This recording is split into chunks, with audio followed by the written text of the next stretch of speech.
문변의 시선, 대통령 선거 앞두고 알아두면 좋은 선거 관련 정보 문호세 변호사와 함께하겠습니다. 안녕하십니까? 안녕하세요. 이번 선거는 전임 대통령의 임기가 만료돼서 하는 임기 만료 선거가 아니라서 거리 선거라고 말해야 됩니까? 네, 거리 선거죠. 그 전에 있던 자리가 임기 만료가 아닌 다른 사유로 비게 되었으니까 권리 선거라고 부릅니다. 예, 둘의 차이는 뭡니까? 그러면 금방 말씀드린 것처럼 선거가 치러지는 사유가 일단 다르죠. 임기 만료 선거는 정해진 임기를 모두 무사히 마치고 나서 그 후임자를 뽑기 위한 선거인 반면에 권리 선거 같은 경우는 아무도 예기치 못했던 사유로 이번 대통령 선거 같은 경우는 대통령의 탄핵 결정으로 인해서 이제 권리가 된 거잖아요. 그래서 치러지는 이유가 일단 다르고요. 예정되어 있지 않은 사유, 누구도 예상할 수 없었던 이유로 선거가 치루어지는 것이기 때문에 정식이라고 하면 그렇죠. 임기 만료 선거하고 좀 그 절차상으로도 좀 차이가 있어요. 어떤 게 다릅니까? 공직선거법이 이제 선거에 대해서 아주 자세하게 다루고 있는데 임기 만료 선거는 요일이 딱 정해져 있습니다. 국회의원이건 대통령이건 지방의회 의원이건 무조건 수요일에 합니다. 수요일로 정해져 있어요. 그런데 권리시에 이루어지는 선거는 그 권리의 사유가 확정된 날부터 60일 이내에 실시하라라고 되어 있기 때문에 그 60일이 되는 날 안에 무슨 요일로 할지를 정해놓을 수가 없잖아요. 그래서 수요일이라고 정해져 있지는 않고요. 요일을 그냥 선거에 대해서 정할 때 그냥 뭐 예를 들면 지금 같은 경우는 국무총리가 뭐 정한다든지 이런 식으로 했고요. 그래서 이번 선거는 화요일 이루어집니다. 그렇군요. 그래서 이게 다르기 때문에 사전투표 날짜도 달라요. 원래는 임기 만료의 선거면 사전투표 날짜는 금요일하고 토요일로 법상 고정이 돼 있거든요. 그러니까 수요일이 투표일이니까 그 전주에 그렇죠. 금과 토요일. 그렇죠. 그런데 권리 선거는 정해져 있지 않죠. 그래서 우리는 본투표가 화요일이기 때문에 이번 사전투표는 오늘, 내일, 목요일, 금요일에 이루어집니다. 그래서 홍보도 많이 하더군요. 토요일 안 합니다. 목요일과 금요일입니다. 이렇게. 투표소 마감 시간도 다릅니까? 네, 그렇습니다. 원래는 임기 만료 선거는 오전 6시에 열어서 오후 6시에 닫습니다. 그런데 보궐선거 등에 있어서는 오전 6시부터 오후 8시까지로 2시간 더 늦게까지 투표소의 문을 열고 있습니다. 그래서 이번 선거는 권리 선거이기 때문에 오전 6시부터 오후 8시까지 투표하실 수가 있고요. 이때 이런 궁금증이 있으실 것 같은데 7시 58분에 도착했는데 앞에 줄이 쫙 서 있다. 8시 되면 나 그때까지 투표 못할 것 같은데 어떡하지 하시는데 그 마감 시간까지 도착하셔서 줄 서 계시면 다 투표하실 수 있습니다. 그러니까 늦었다고 생각 마시고 그 아슬아슬하더라도 투표소에 가시면 될 것 같습니다. 이번에 주의하셔야 되는 것이 본투표는 오후 8시까지입니다만 사전투표는 오후 6시까지입니다. 그렇죠. 사전투표는 6시까지입니다. 본투표 다음 주 화요일이 오후 8시까지 진행이 되는 겁니다. 재보궐선거로 당선된 의원이나 지자체장인 전임 자의 임기 만료 기간 동안 재임을 하죠. 그렇습니다. 이번 대선 당선인의 임기는 그러면 어떻게 됩니까? 재보궐선거, 권리선거 이게 말이 비슷한 것 같지만 두 개가 엄연히 다르거든요. 그래서 재보궐선거로 당선된 국회의원이나 지방의원은 그 전임자의 남은 임기만큼만 하거든요. 4년 임기에 2년만 하고 재보궐선거 이루어진다 하면 남은 2년만 하는데 권리선거, 대통령 권리선거의 경우에는 당선인이 결정되면 그때부터 새 임기가 개시가 됩니다. 그래서 당선자는 5년 동안 재임하게 됩니다. 그렇군요. 대통령 선거 후보자 기호, 번호 이것도 어떻게 결정이 되는지 궁금하거든요. 이거 정확하게 아시는 분이 별로 없을 거라고 생각합니다. 어떻게 결정이 되는 겁니까? 어떤 당이 언제는 1번이고 언제는 2번이고 이게 뭐지 하실 텐데요. 일단 이 번호가 어떻게 정해지느냐 하면 첫 번째로는 그 후보가 정당 소속이냐 무소속 후보냐 에서 좀 달라지고요. 그리고 정당 소속이라고 하면 그 정당이 국회 의석을 가지고 있느냐 의석이 없느냐. 그러니까 그 당 출신 현직 국회의원이 있느냐 없느냐. 의 차이거든요. 그래서 먼저 국회의원이 있는 정당이다라고 하면 국회의원이 많은 당부터 1번을 갖습니다. 예. 그래서 지금은 민주당이 의석이 가장 많기 때문에 1번이고요. 국민의힘은 2번입니다. 그리고 3번 순서는 원래 조국혁신당인데요. 이 당은 후보를 내지 않았기 때문에 보면 3번 후보는 없습니다. 네. 그리고 3번은 비어있고 4번 개혁신당 순으로 되어 있습니다. 번호는 다 정해져 있고 후보를 내지 않으면 거기를 그냥 비워놓는 거군요. 그렇죠. 앞 번호로 당겨지지는 않고 네. 그렇게 됩니다. 알겠습니다. 국회에 의석이 없는 정당 후보 또 무소속 후보는 어떻게 결정이 됩니까? 금방 현직 국회의원이 있는 정당의 그 후보들의 번호 말씀드렸는데요. 만약에 의석이 없는 정당이다라고 하면 정당의 정식 명칭이 있잖아요. 네. 그 명칭에 가나다 순으로 번호가 붙습니다. 그래서 지금 민주노동당, 자유통일당이 의석이 없는 정당인데요. 민주고 자유니까 가나다 순으로 민주노동당이 5번이고요. 네. 자유통일당은 6번인데 현재 자유통일당 후보는 사퇴를 했습니다. 네. 그리고 무소속 후보자라는 그 후보들의 기호는 추첨으로. 또 거기네 추첨으로. 예, 거기는 그냥 그분들끼리 추첨해서 결정합니다. 네. 그렇군요. 오늘 사전투표 시작해서 내일까지 이어지는데 절차상 알아두면 좋을 것도 설명해 주시겠습니까? 일단 사전투표라고 하는 것은 다들 아시잖아요. 본 투표일에 다른 일정으로 내 주소지의 투표소에 갈 수가 없다. 그렇지만 투표에 참여할 수 있는 제도이다. 이건 다 알고 계실 건데요. 절차 자체는 본 투표 때하고는 크게 다르지는 않은데 다만 원래 본인 주소지에서 투표하는가 아니면 다른 주소지에서 투표하는가에 따라서 좀 차이가 있거든요.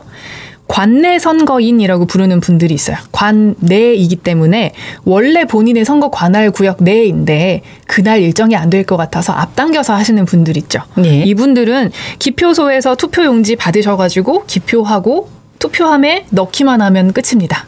그러니까 전국 어디나 가능합니다라고 지금 계속 홍보를 하고 있어서요. 네. 어디나 가능한데 일단 본인 주소지에서 미리 땡겨서 하시는 분들은 투표함에만 넣으면 끝이고요. 예. 그 종이 그대로 그렇게만 하면 끝이고 관외 선거인이 있어요. 내 원래 주소지가 아닌 데에서 사전 투표하시는 분들은 기표하신 다음에 본인이 이걸 봉투에 넣으셔야 돼요. 회송용 봉투라는 거를 투표 용지하고 같이 받으시거든요. 네. 도장 찍으신 다음에 그 봉투에 본인이 넣으시고 본인이 밀봉하신 다음에 그 밀봉한 봉투를 투표함에 넣으십니다. 네. 그래서 그렇군요. 절차상에 조금 차이가 있습니다. 예, 신분증 꼭 들고 가셔야 되는 거고요. 네, 신분증 꼭 들고 가셔야 됩니다. 예, 선거운동을 하면서도 주의사항이 있을 텐데 일단 선거운동을 할 수 있는 자격은 뭡니까? 선거운동을 할 수 있는 자격도 정해져 있어요. 그래서 자격이 없는 사람이 선거운동을 하면 형사처벌도 받으실 수 있어요. 엄격하게 정해져 있기 때문에 이걸 잘 보셔야 돼요. 내가 선거운동을 할 자격이 있는지 그리고 내가 하려는 선거운동이 공직선거법상 허용되는 것인지 잘 알고 계셔야 되는데요. 일단은 대한민국 국민이어야 됩니다. 네. 네, 당연하겠죠. 근데 일부 영주권이 있는 분들 경우는 예외 사유가 있기는 해요. 근데 기본적으로는 대한민국 국민이어야만 선거운동을 할 수 있고요. 만 18세 미만인 사람은 선거운동을 할 수가 없습니다. 네, 그리고 선거권이 없는 사람이 있어요. 투표를 할 자격이 없는 사람. 미성년자가 아닌데도 투표를 할 수 없는 사람은 금치산 선고를 받은 분이라든지 1년 이상의 징역형, 금고형을 선고받고 집행이 아직 안 끝나신 분들. 이런 분들은 투표를 못 하세요. 예, 그리고 투표를 못 하기 때문에 선거운동도 못 하시죠. 그리고 공무원, 통장, 이장, 반장 이런 분들 있죠. 그런 분들도 선거운동은 하실 수가 없습니다. 그렇군요. 이거 일반인은 할 수 있다는 건데. 네, 이분들 제외하고 나머지 일반 분들은 선거운동 하실 수 있습니다. 예, 어떤 운동을 할 수 있습니까? 일단 개별적으로 친구분들끼리 만나서 누구 찍어? 이번에 누가 잘하는 것 같아? 이런 거 있잖아요. 이런 거 하실 수 있고요. 그리고 길거리에서 누구를 좀 지지해 주세요. 이렇게 하시는 것도 하실 수는 있어요. 근데 주의하실 거는 확성기, 마이크 쓰시면 안 됩니다. 그냥 육성으로만 하셔야 돼요. 이게 마이크를 사용하면 공직선거법 위반이 되거든요. 그래서 육성으로만 일단 하셔야 되고요. 또 전화로 권유하실 수 있잖아요. 누구 좀 지지해 주세요. 이런 거 많이 하실 수 있는데 전화로 하시는 선거운동도 하실 수가 있어요. 다만 시간의 제한이 있어요. 오전 6시부터 오후 11시까지만. 주로 사실은 그 외의 시간에 통화하실 일은 별로 없는데 이 시간 동안 가능하시고요. 다만 컴퓨터나 자동 통신 장치로 막 전화 걸어가지고 하시는 거는 하실 수가 없어요. 일반적인 통화로는 가능하세요. 네. 근데 금방 말씀드린 이 두 가지는 선거일 당일에는 하실 수 없어요. 그럼 사전투표 이때도 포함이 됩니까? 사전투표는 아니고요. 본투표는. 본투표에만. 네네. 예. 선거일 전날까지만 하실 수 있습니다. 알겠습니다. 혹시 선거일 당일에도 할 수 있는 선거운동도 있을까요? 네, 지금부터 말씀드리는 것들은 지금 포함해서 선거일, 본투표일 당일까지도 하실 수가 있는데요. 예. 문자 메시지 보내서 지지 호소하시는 거 할 수가 있습니다. 음성 메시지를 문자로 보내거나 동영상 찍어서 보내거나 하는 거 하실 수 있고요. 그러니까 지인한테 특정 후보를 좀 찍어줘. 누구 좀 찍어줘. 이 사람 공약은 이런 거야. 라고 해서 보내실 수 있잖아요. 예. 그런 거 할 수 있는데 다만 자동 방식으로 발송하는 거 하시면 안 되고요. 한 번 보내실 때 수신자가 20명을 넘어가면 안 됩니다. 1회 발송에 20명을 초과하면 안 된다는 규정이 또 정해져 있어요. 그리고 인터넷에 글 올리시는 것도 할 수 있어요.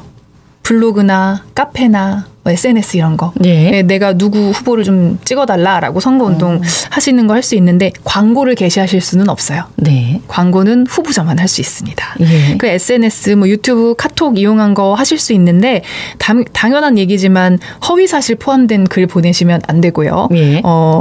AI 기술을 이용해서 딥페이크. 얼굴 합성하는 거 있잖아요. 그런 거 하시면 안 됩니다. 이런 거 하시면 아주 엄벌에 처해질 수 있어서 조심하셔야 됩니다. 자세히 알아보고 해야겠습니다. 잘못했다가 괜히 걸리고 그러니까요. 그러니까 비대면은 가능한 거고 얼굴 보고 하는 건 안 된다는 건가요? 그러니까 문자 보내고 이런 건 하실 수 있는데 전화, 말로 하는 거예요. 오프라인이든 전화든 말로 하는 거는 선거 당일에는 하시지 말라는 거고 문자 보내기, 인터넷 글 올리기 이런 거는 당일에도 하실 수 있다는 겁니다. 알겠습니다. 혹시 반대로 일반인들이 할 수 없는 선거운동이 있습니까? 기간 불문하고 하실 수 없는 하시면 안 되는 것들이 있는데요. 요새 노래 여기저기서 틀잖아요. 이거를 일반 분들이 다운받아가지고 예를 들면 사무실 같은 데서 틀어놓고 누구 후보 좀 우리 찍어줘 하시면 안 됩니다. 홍보는 안 된다. 네, 여러 노래는. 사람이 혼자 들으시는 건 괜찮은데요. 여러 명이 있는 공간에서 그 노래 틀어놓고서 누구 후보 지지합시다 이렇게 하시는 거 하면 안 되고요. 그리고 말로 하는 선거운동에 아까 말씀드린 것처럼 확성기 마이크 사용하시면 안 되고요. 이게 자칫 그냥 넘어가실 수 있거든요. 자칫하다가 쓰실 수가 있어요. 내가 목이 아프니까 이런 거 쓰자 할 수 있는데 그러면 안 되고 이게 좀 문제인데요. 선거 기간 되면 꼭 이게 문제예요. 동창회, 개모임 이런 이름으로 선거운동 하는 분들이 있어요. 향후회 이런 데에서 누구 지지 선언 하시면 그거 처벌되거든요. 지지 선언이 안 된다는 거예요? 예, 그러니까 누구를 우리가 그 지지합니다. 그거를 단체 이름으로 하시면 안 돼요. 그래서 향후회, 종친회, 동창회 이런 모임들 있잖아요. 사적인 개모임 같은 데에서도 누구를 지지합시다. 선거운동 합시다. 이런 거 하시면 안 됩니다. 그래서 실제로 그 어떤 향후회나 동창회 같은 데에서 하셔서 문제된 적도 있어요. 그렇군요. 선거운동은 아니지만 선거 기간 동안에 조심해야 되는 행위? 어떤 게 있을까요? 네, 좀 조심하셔야 되는 게 이 선거 기간 동안에 이제 우리 더 이상 여론조사 공표도 못 하잖아요. 지금은. 이런 분들 계시거든요. 우리 단체 톡방 같은 데서 투표 기능으로 누구 뽑을 건지 고르세요 해가지고 마치 지지도 조사 비슷하게 하실 수 있는데 그런 거 하시면 안 되고요. 그런 것도 안 되고 당연히 후보자한테 금품 받기로 하고 찍어준다 이렇게 약속하시면 안 되고요. 어떤 선거운동 단체 안 뜨니까 정당 그 선거운동원들로부터 음식물 제공 받으시거나 액수에 상관없이. 네, 액수에 상관없이요. 음료라도 제공받으시면 이거 문제되고요. 나중에는 받으신 내가 먹은 음식값, 음료수 값에 최대 50배까지 과태료 부과될 수 있기 때문에 비싸지 않은 밥 제공받으시고 큰 돈을 물어내셔야 되는 경우도 있을 수 있거든요. 그런 거 조심하셔야 됩니다. 그리고 계속해서 뉴스 나오고 있죠. 선거 벽보, 이렇게 훼손하는 거예요. 뭐 예를 들면 얼굴의 어느 부분을 이렇게 훼손하고 이런 것들 나오는데 네. 정당한 사유 없이 벽보, 현수막 설치를 방해하거나 훼손하거나 철거해버린 사람은 2년 이하의 징역 또는 400만 원 이하의 벌금에 처해집니다. 알겠습니다. 선거운동까지 살펴봤고요. 선거 당일에 주의해야 할 사항에 대해서 이야기할 텐데요.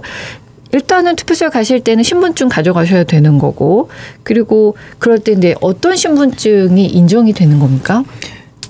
신분증 꼭 가져가셔야 됩니다. 그리고 네. 우리 기본적으로 인정되는 주민등록증, 운전면허증, 네. 여권은 당연히 인정이 되고요. 네. 요즘에 모바일 신분증 쓰잖아요. 모바일 주민등록증도 인정이 됩니다. 그 외에 공무원증이라든지 국가보훈등록증, 학생증도 됩니다. 아, 폭넓게 해주는군요. 네, 그래서 네. 근데 사진이 붙어 있어야 돼요. 예. 사진이 붙어 있어서 동일인이라는 것을 식별할 수 있을 정도의 신분증이면 본인 인증수단으로 인정해가지고 투표하실 수 있고요. 그리고 유효기간 지났어도 상관없습니다. 예. 이거는 뭐 유효기간이 중요한 게 아니니까요. 그리고 뭐 패스 앱이나 카카오톡 지갑 같은 모바일 신분증도 가능은 한데 캡처하신 이미지로는 안 되고 그런 그 모바일 신분증 같은 거 이렇게 줄이 이렇게 움직이는 그런 것들이 있거든요. 계속 예. 움직이고 있는 그 실행 화면을 보여주셔야 됩니다. 아, 예, 알겠습니다. 투표 당일에 투표소에 가셨을 때 조심해야 되는 행동은 뭐가 있습니까? 조심해야 되는 행동이요. 예. 일단은 우리 표가 무효표가 되면 안 되잖아요. 그 말씀 해주세요. 네네. 괜히 갔는데 무효표 되면 네, 내가 찍은 표가 무효표 되면 안 되니까 무효표 어떻게 판단하느냐 그거 좀 말씀드릴게요. 예. 일단 그 안에 있는 정식 기표 용구 사용을 하셔야 돼요. 이거를 이거 사용 안 하고 다른 것 사용하시는 분들이 있는데 그 용구라고 하면은 이렇게 동그랗고 쉬운 모양의 이렇게 찍는 거 네. 도장 느낌의 볼펜처럼 네, 생긴 네. 기다란 도장 있잖아요. 네. 빨간색으로 사람 인자 비슷하게 그려지는 그거 찍으셔야 돼요. 네. 근데 그 기표 용구 다 그 모양이다라는 것만 확인이 되면 온전한 모양이 아니고 반만 찍혀 있어도 인정은 돼요. 아, 그러니까 근데 그 모양이 이게 식별이 돼야 돼요. 네. 네. 그러니까 되도록이면 그냥 다 찍으시는 게 좋을 것 같습니다. 웬만하면 다 잘 찍힙니다. 이게 반만 찍히는 일은 별로 없고요. 네. 그리고 투표용지에는 대통령 선거 투표라고 돼 있고 그 글씨 끝머리에 이렇게 도장이 찍혀 있거든요. 네. 그 도장 부분이 찢겨져 나가면 투표용지 무효표가 됩니다. 네. 만약에 도장이 아닌 다른 부분이 찢어져 있으면 그건 괜찮거든요. 이 투표용지가 적법한 투표용지다라는 게 확인이 되기 때문에 근데 그 부분이 찢어지면 무효표가 되고요. 조금이라도 뜯기면 무효입니까? 식별이 되면 될 것 같아요. 식별이 네. 되면 될 것 같은데 그 부분이 아예 찢겨져 나가거나 절반 이상 찢겨져 나가서 이 도장이 실제 적법한 도장인지 확인이 안 되면 무효표 처리가 될 것 같고요. 혹시 좀 의심스럽다 하시면 거기서 문의를 꼭 하시면 좋겠군요. 네, 그렇죠. 찢어져 있다고 하면 네. 사실 물어보시고 이 표 문제 되느냐 확인하시면 좋을 것 같아요. 네. 그리고 2번 찍는 분들 있으시죠? 맞아요. 한 후보한테만 2번 찍혀 있으면 유효해요. 아. 2개 찍었는데 이게 한 사람 칸에만 2개다. 그럼 유효표인데 이 사람 하나 찍고 저 사람도 하나 찍고 하시면 무효표가 당연히 되고요. 네. 그리고 이런 분들도 계시거든요. 후보들 사이 칸에다가 찍으시는 거예요. 네. 근데 이 칸에 찍으실 때 한 후보의 칸에라도 선에 닿아 있으면 그 후보의 유효표가 됩니다. 아. 누구에게도 안 닿아 있으면 무효표이지만 찍었는데 한쪽이 조금이라도 누군가에게 닿아 있다. 그러면 그 후보에게 찍은 걸로 처리가 됩니다. 예, 일단은 이번 대통령 선거는 도장을 딱 하나만 찍으면 한 명에게만 찍으면 되는 겁니다. 그렇죠. 한 명에게 예. 칸 안에 가운데 한번 찍으시면 됩니다. 예. 네. 알겠습니다. 그리고 또 조심해야 되는 게 있나요? 일단 투표지 인증샷 안 되니까요. 투표소 안에서 사진 찍으시면 안 되고요. 예. 그 안에서 찍으시면 징역이나 벌금형 선고가 될 수 있습니다. 손등이나 손바닥에 찍어서 밖에서 찍는 거는 괜찮으시고요. 예. 그리고 사진 찍으실 때 엄지척, V 정도 괜찮지만 그 이상의 번호를 암시하는 번호 그 손 모양으로 사진 찍으시는 거는 어렵습니다. 개인 도장으로 투표하지 마시고요. 이름 적지 마시고요. 지문도 찍지 마시고요. 예. 네. 이렇게 알겠습니다. 조심하시면 될 것 같습니다. 네, 국민의 권리 투표하시면서 실천하시고 무효표 되지 않도록 조심하시기 바랍니다. 문호세 변호사와 함께했습니다. 고맙습니다. 고맙습니다. 언제 어디서나 내 손 안의 뉴스. 광주 MBC 뉴스 유튜브 구독으로 함께하세요.